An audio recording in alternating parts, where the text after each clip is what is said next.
दोस्तों, गद्दी के सेवादार चैनल पर आपका हार्दिक स्वागत है।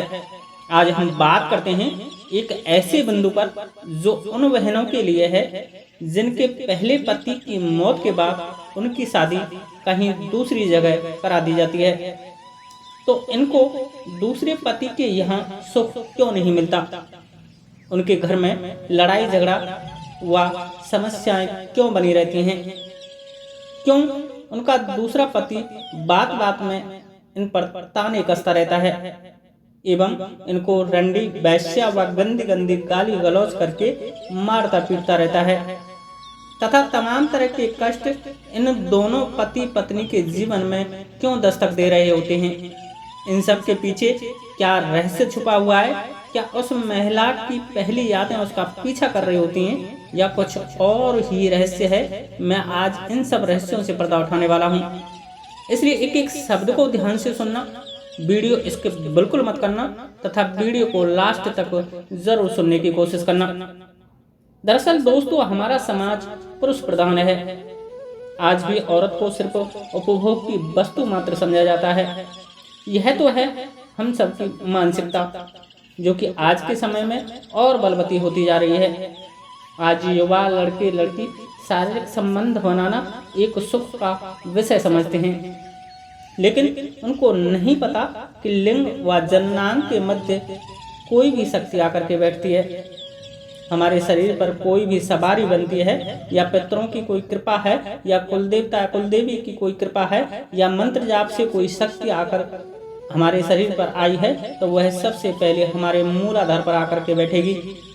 और मूलाधार चक्र होता है हमारे लिंग व जननांग के मध्य। अब जब हम संभोग के दौरान शारीरिक संबंध बनाते हैं तो मूलाधार से मूलाधार को टकराते हैं, अर्थात शक्तियों का आपस में मिलन होता है और एक नई शक्ति का पराभव होता है, अर्थात भ्रूण बनता है, बच्चा बनता है, एक नए जीव की संरचना होती है। उस वंश व कुल को बढ़ाने का एक माध्यम अंश मिलता है। इसलिए दोस्तों, हमारे समाज में विवाह व शादी जैसे रीति रिवाजों का आयोजन किया गया। दरअसल शादी विवाह दो कुलों व वंश को ईश्वर व परमात्मा एवं दोनों कुल के देवी देवताओं, पितरों, मृत पूर्वजों, पुरखों, ब्रह्मा विष्णु महेश के समक्ष अग्नि पर दिए गए वचन से है। जब विवाह होता है तो वर व वधू की तरफ से दोनों कुलों के देवी देवताओं का अनुमोदन अग्नि पर जल की त्रवाचा भरकर पंडित द्वारा वेद मंत्रों के वाचन से कराया जाता है। लेकिन आज के समाज में इन सब को एक मखौल, एक मजाक, एक मौज मस्ती का विषय मात्र समझ लिया है।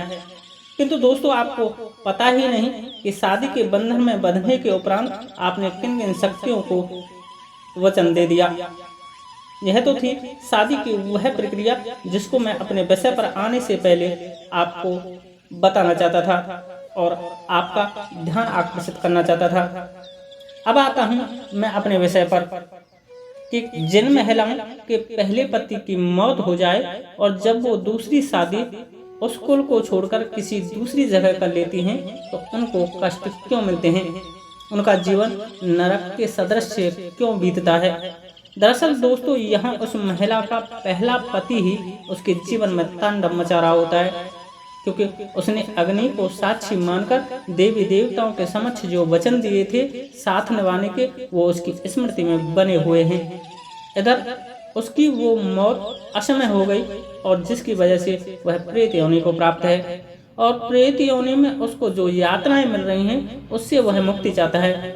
अब मुक्ति के लिए वह उससे कहेगा जिसे वो सबसे ज्यादा प्यार करता हो, सबसे ज्यादा जिस पर आसक्त हो, उस घर में सबसे ज्यादा प्रेम करता हो और उसके लिए शरीर पर ये हाजिरी लेगा, क्योंकि ये उस शरीर का उपभोग कर चुका है, ये उस शरीर को अपनी विरासत समझता है। अब यदि इस महिला की शादी किसी दूसरे कुल में करा दी जाए या दूसरी जगह कर दी जाए तो ये प्रेत आत्मा उसके साथ बंद कर चली जाएगी, क्योंकि वह उसके शरीर पर बना हुआ है। इधर जब यह महिला अपने दूसरे पति के साथ हम बिस्तर होगी या संभोग सुख को भोगेगी तो यह प्रेत आत्मा उस घर में क्रुद्ध होकर उन दोनों पति पत्नियों के बीच तनाव, लड़ाई झगड़े, मारपीट, वहम व शक की स्थिति पैदा करेगा, क्योंकि वो इस महिला के शरीर को सिर्फ अपना अधिकार समझता है। वह उसके शरीर के नजदीक किसी और को बर्दाश्त नहीं कर सकता।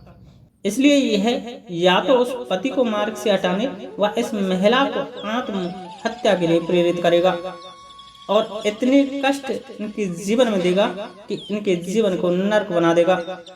उन बहनों के दुखों को मैं अपने शब्दों से व्यक्त नहीं कर सकता, लेकिन इन सब से कैसे बचा जाए, उस आत्मा की मुक्ति कैसे कराई जाए, या कोई और भी मार्ग तंत्र मार्ग में है, या कौन से वो रास्ते हैं जिनसे उस आत्मा से हम अपना पीछा छुड़ाएं, इन सब को जानने के लिए चैनल को सब्सक्राइब जरूर कर लें। आज के लिए इतना ही।